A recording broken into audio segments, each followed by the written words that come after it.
Bienvenidos una vez más a Metamorfosis Forzada. Es un gusto tenerlo con nosotros y tenemos unas cosas muy importantes para conversar hoy. Dante, ¿cómo estás? ¿Me extrañaste?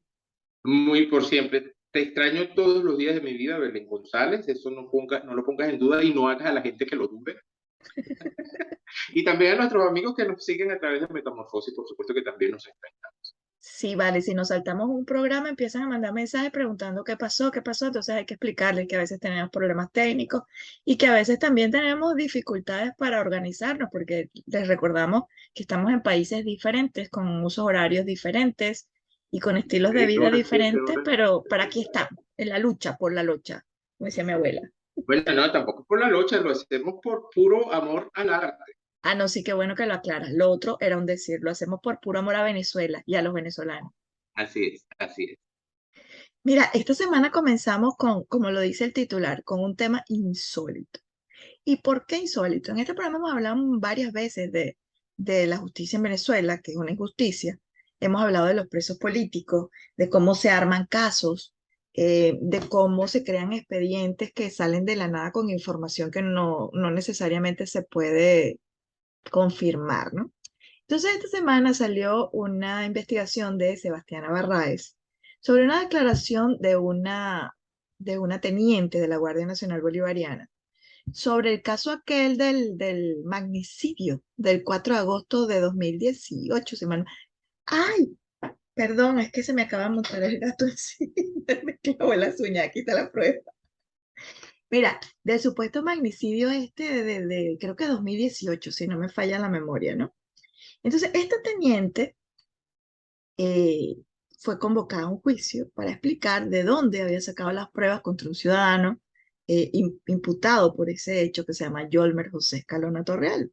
Entonces ella explicó todo el proceso para hacer escuchas telefónicas, que ojo, no es nada nuevo, que en Venezuela se hagan, de la época de Adecos y Copellanos ya le pinchaban a la gente el teléfono, por si usted no se acuerda, yo fui Bueno, pero víctima de eso. si se lo pinchan a Hillary Clinton. Ya. Yo fui víctima de que me pincharan el teléfono más de una vez. Entonces, bueno, en consecuencia, eso no es raro.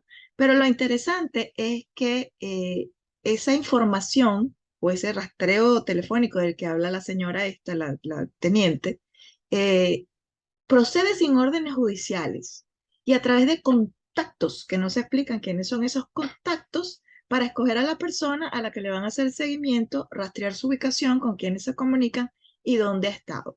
Entonces, si en el lugar de los hechos al lado hay una panadería y tú estás en la panadería comiéndote una empanada, en lugar de formar parte de lo que estaba sucediendo, pues por estar geoespacialmente en ese lugar, tú puedes ser imputado por lo que haya sucedido al lado de la panadería.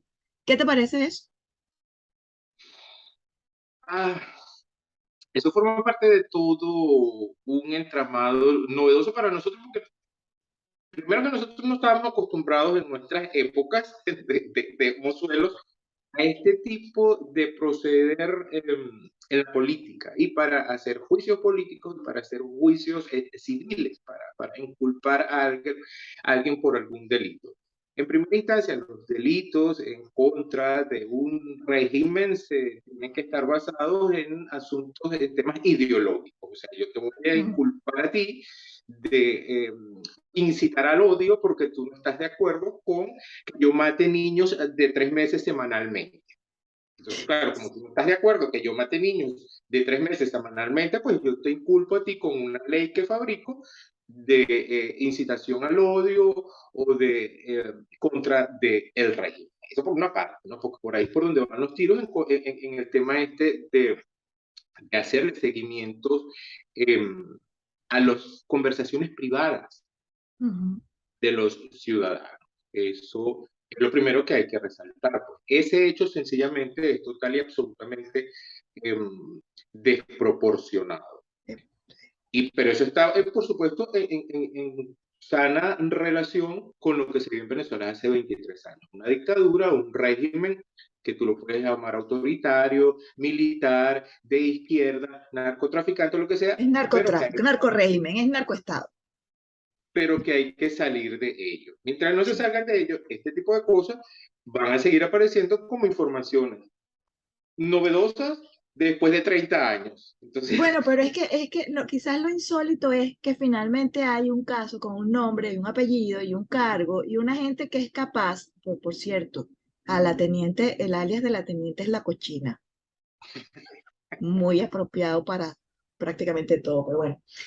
Lo interesante es que aparece con nombre, con datos, y que una funcionaria militar en un juicio dice, afirma que ella hace seguimientos de inteligencia sin orden judicial, que se basa en rastreo telefónico, que sus informantes es gente de absoluta confianza, pero no se dice de quién, ni de confianza por qué, ni nada por el estilo. Entonces yo recuerdo cuando estaba en la universidad y nos hablaban en la universidad de las personas en régimen como el cubano, por ejemplo, que supuestamente había quienes te vigilaban, iban y daban el dato sobre lo que tú estabas haciendo y eso obviamente se podría usar para que si yo te tengo rabia a ti, yo me meto contigo a través del sistema y funciona. Entonces, o sea, la injusta justicia venezolana queda una vez más en evidencia y lo más triste para mí, bueno, no es lo más triste, pero una cosa que me da pena ajena, es el nivel de investigación de inteligencia, porque la inteligencia de un organismo y la inteligencia de un país hacen cosas importantes para lograr éxitos importantes, pero esta como por actividad que la ejemplo, cochina, que alias la cochina, hace como inteligencia, creo que nos hace ver bastante poco inteligentes. No sé, digo yo, tú me dirás qué opinas. claro, como por ejemplo el hecho de que luego de la pandemia mundial, el seguimiento a través de instrumentos tecnológicos como los celulares se hubiese podido utilizar supuestamente para resguardar la seguridad colectiva. Ujú. Es también un tema, digamos, novedoso dentro de lo que, por eso decía, para nosotros es totalmente novedoso porque nosotros estamos saliendo de una época que ya está pasando de moda y en nuestros inicios de universidad eso era total y absolutamente inconcebible. Pero desde hace 2 años para acá, en el mundo, digamos, es posible justificar ciertos seguimientos con la excusa de tratar de proteger, digamos, la salud colectiva, como fue el caso del COVID y que acaban algunos Sí. países para hacer el seguimiento a quienes tenían contacto con personas. Pero Enfermas y eso. es Sí. relativo el tema, pero es el hecho de cómo se puede utilizar un instrumento o una forma de proceder para justificar cosas positivas o negativas, por llamarlo de alguna manera. Pero de que es una realidad el hecho de hacer seguimientos a través de los dispositivos celulares, pues esa es una realidad en todo el mundo Ahora, hoy en día. pero empecemos por los principios de la justicia. Para hacerlo se supone que se necesita una orden y esa orden nunca existió. Pero además, en el interrogatorio de esta teniente, lo que se concluye es que ella no formó parte de lo que fue la detención de esta persona, que nunca estuvo vinculada ni cercana al área de cómo fue el proceso para el manejo de la información, sino que simplemente delegó, porque ella, no sé, recibió inspiración divina, es Dante Garnique, vamos a darle a Dante Garnique y así están funcionando las cosas en Venezuela a nivel de Desde hace inteligencia. más de Pero 20 años, sí, bueno, exacto, pero ahora con nombre y apellido. Mira, claro. pero hablando de inteligencia, unos que sí parecen que son no más inteligentes, pero que trabajan un poco mejor a nivel de inteligencia porque se organizan un poco más, son precisamente los que están ahora en un conflicto bélico. Me refiero al régimen liderado, porque yo lo considero un régimen también, y aunque no sea mi posición eh, catalogar un gobierno extranjero, pues yo me remito a la información política. El régimen, o si quieren llamarlo al gobierno, como ustedes quieran, de Vladimir Putin. ¿Por qué? Bueno, porque los lazos con Venezuela se estrechan cada día más. Esa amistad se hace profunda, porque todo lo que Venezuela tiene para ofrecer está en la mira de Rusia. No solamente desde el punto de vista de la alimentación, porque ahora vamos para un convenio de seguridad alimentaria. Tenemos uno con Irán y ahora uno con Rusia, sino que todo eso es como el maquillaje, por decirlo de alguna manera, para un segundo plan de un acuerdo que ya estaba firmado y que está por materializarse, según dice la información, y es vinculado con el Roscosmos. ¿Tú sabes lo que es el Roscosmos? No, Bueno, cuéntanos. el Roscosmos es un, ¿cómo se llama? un aparato, no me acuerdo, un aparato de medición. Satélite. Es como un satélite, pero en realidad es un aparato de medición. Es una cosa así como el GPS estadounidense, como el Galileo que tienen ustedes allá en Europa, que sirve para qué? Para saber dónde está todo el mundo. Es decir, es un proceso de geolocalización. Entonces, Rusia va a colocar ese aparatito, o aparatote, no sabemos del tamaño, pero va a colocar eso en el espacio venezolano. Y esto a Venezuela le servirá de apoyo para ellos poder saber dónde estás tú, en qué momento y en qué lugar. Aunque supuestamente eso es única y exclusivamente para la navegación y para saber rutas y no sé qué, y crear cosas, pero ¿No? hay que Y ser, para hay la que ser un poco seguridad, inteligente. y para la seguridad alimentaria. Sí, hay que ser un poco inteligente. Háblame de eso, porque tú estás más cerca de Rusia y sabes cómo se están portando. Sí, esos temas desde mi punto de vista, hay que contextualizarlos, ¿no? Porque si nos ponemos a hablar de y tú lo acabas de mencionar así, pero de manera muy rápida y muy tangencial, las relaciones entre Venezuela e Irán por una parte y las relaciones entre Venezuela y Rusia por otra parte. Pero si no tomamos en cuenta, por ejemplo, porque tú también lo mencionabas al principio, de lo que es el conflicto entre Occidente y Oriente, encarnado, digamos, entre Rusia y Ucrania, no podemos perder de vista tampoco el papel de China. Y en ese sentido, entonces, podemos ver cómo China tiene más injerencia en toda Latinoamérica que lo que tiene Rusia, digamos, porque otros países probablemente no le hayan dado la entrada a Rusia que le han dado, por ejemplo, Argentina, Brasil, Uruguay, Paraguay y Perú, a China. Entonces, si los comparamos desde ese punto de vista, este, parte de todo lo que es el movimiento histórico, geográfico, y bélico y estratégico mundial hoy en día. Pero hay una diferencia. Digamos, los intereses chinos son más de tipo comercial que los de Rusia, porque los de Rusia son más de tipo estratégico. Ujú. Entonces, ahí sí hay alguna diferencia. Pero, por ejemplo, la participación o la injerencia que tiene Rusia en Latinoamérica es mucho menor que la que tiene China, que también, digamos, no de los muy aliados con los Estados Unidos, porque tiene sus relaciones, este, Son difíciles, vamos a decir así, son son difíciles. difíciles, pero no son las mejores. Y China, dentro de este nuevo, digamos, reacomodo del poder mundial, pues pretende también ser una potencia, pero en ese sentido, pues es relativa. Sin embargo, pues no, llama, no deja llamar la atención de que si tú estás hablando de un tratado de seguridad alimentaria para que vas a montar un satélite, que lo que te va a permitir es hacerle seguimiento a la gente, ¿no? Entonces, este, pero dentro del punto, o sea, dentro de la óptica de lo que es el avance estratégico, por ejemplo, de Rusia, que ha tenido que cerrar algunas bases de espionaje en el Caribe, pues y entonces le dan la Espionaje, oportunidad de si ellos no montarla. hacen espionaje, tú sí hablas.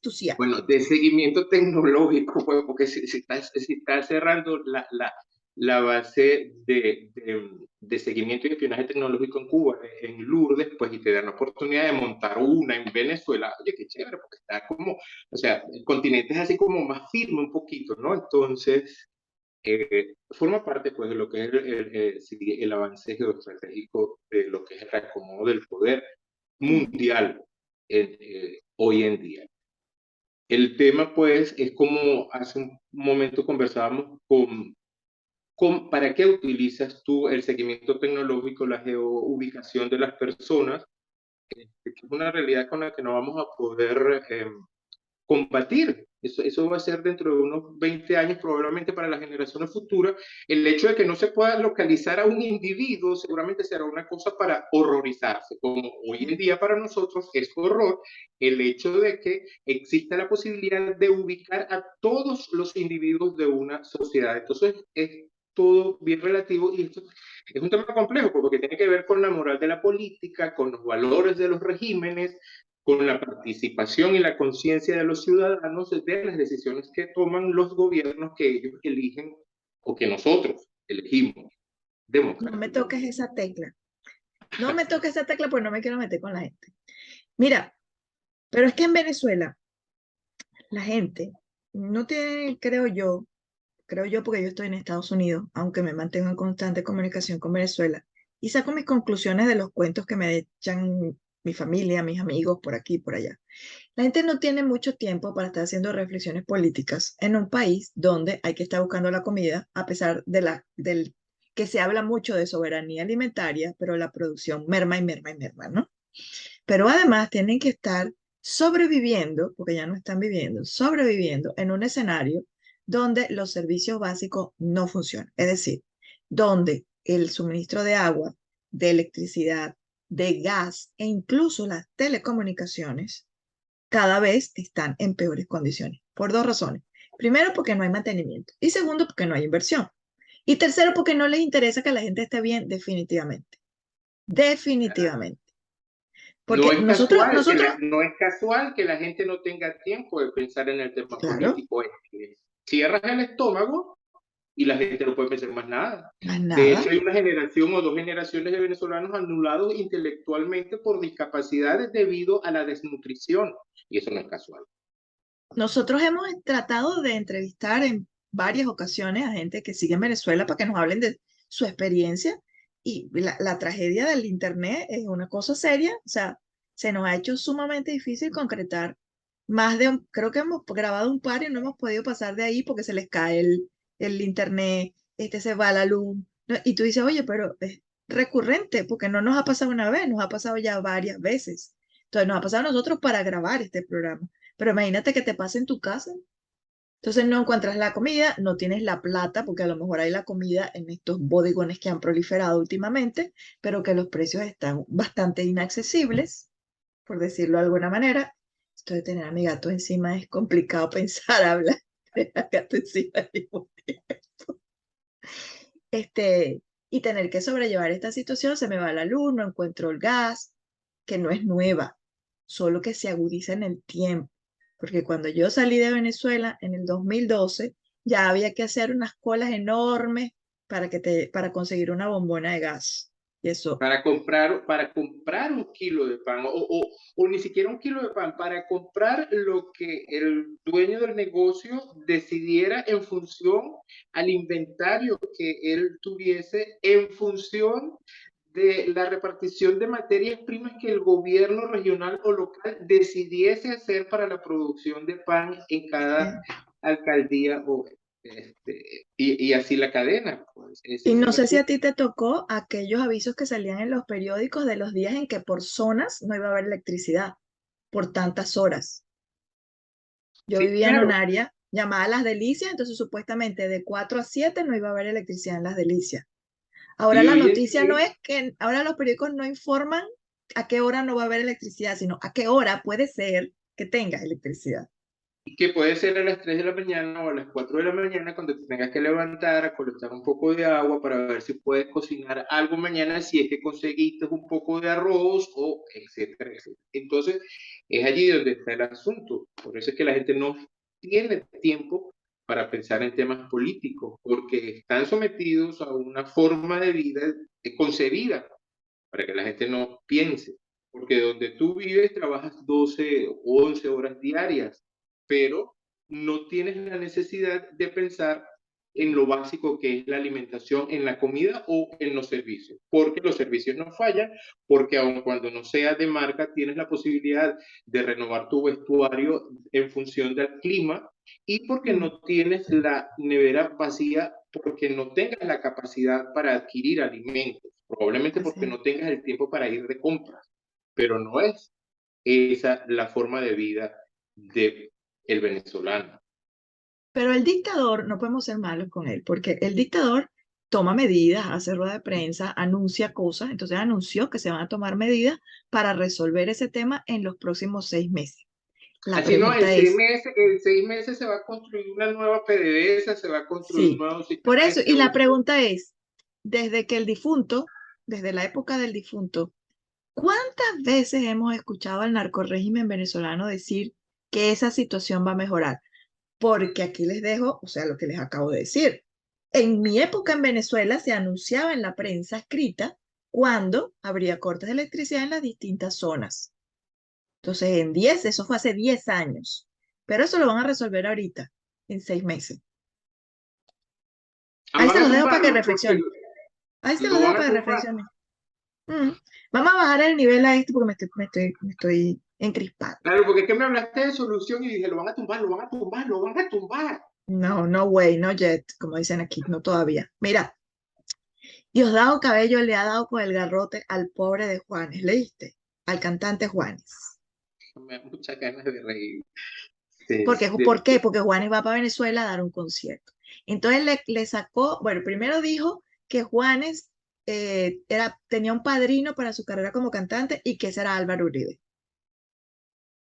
Entonces, bueno, Álvaro Uribe es algo así como, "Buah, Satanás", así como le dijeron en su momento a Clinton Satanás, ¿no? No, no fue a Clinton, perdón, fue ¿cómo se llama este presidente que siguió a Clinton? ¿Cómo se llama?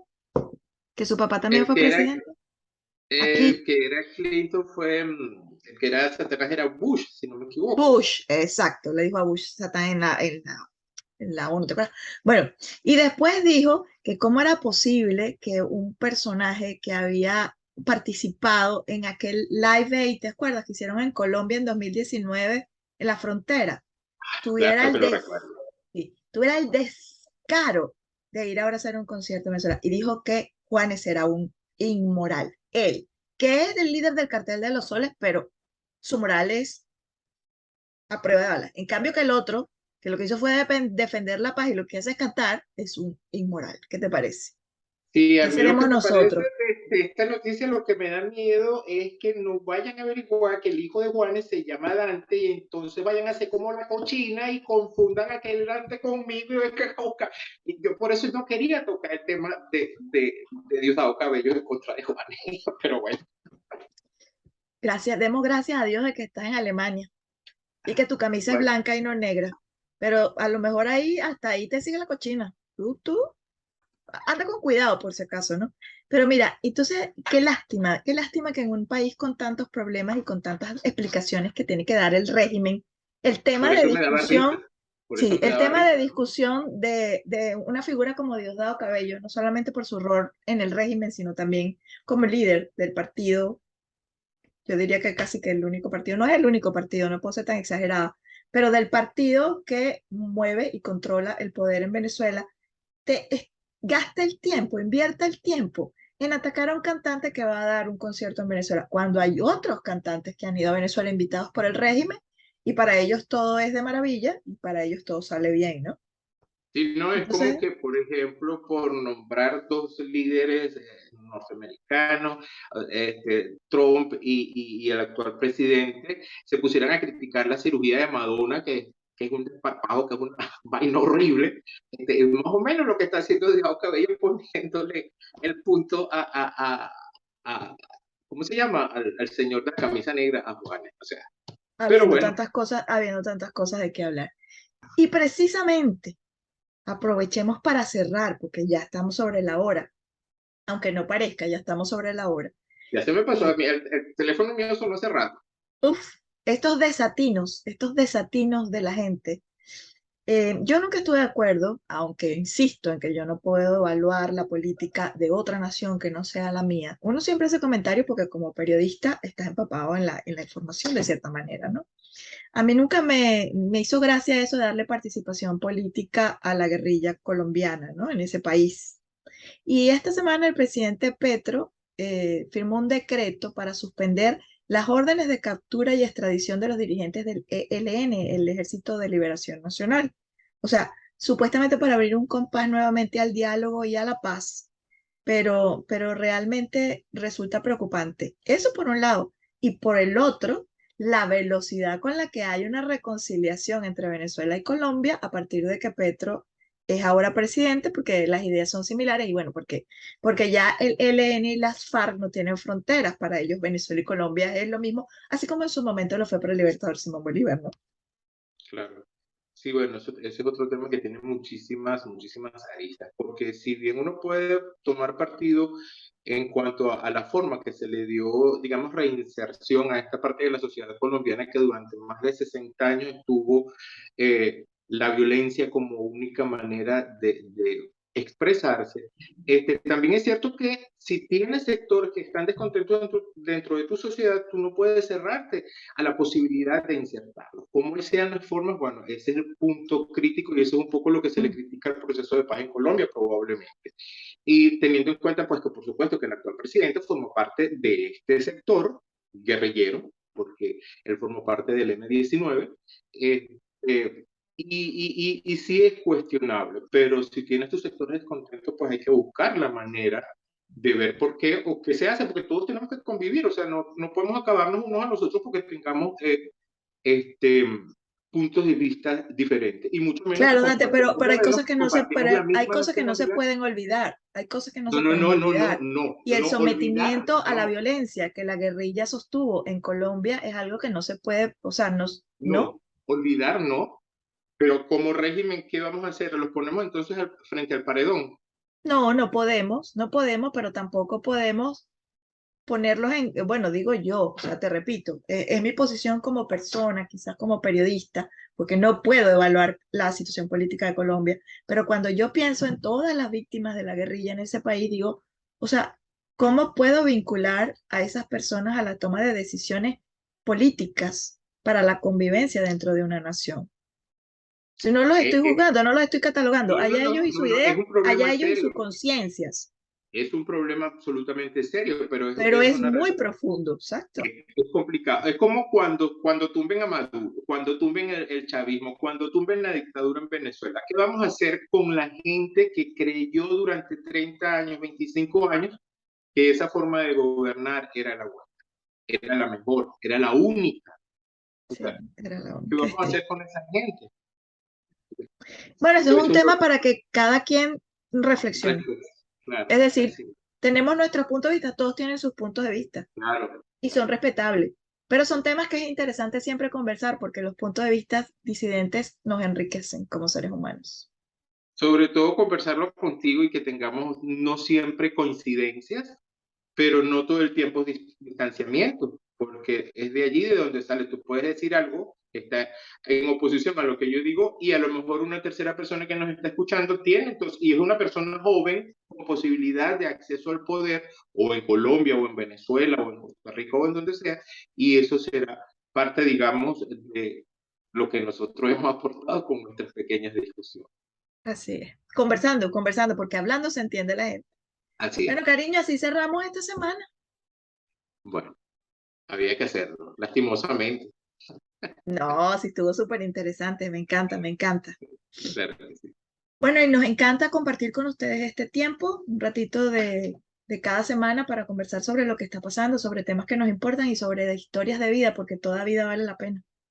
Sí. Muchas gracias por estar con nosotros aquí en Metamorfosis Forzada. Chao, Belén. Adiós, amigos. Hasta la próxima.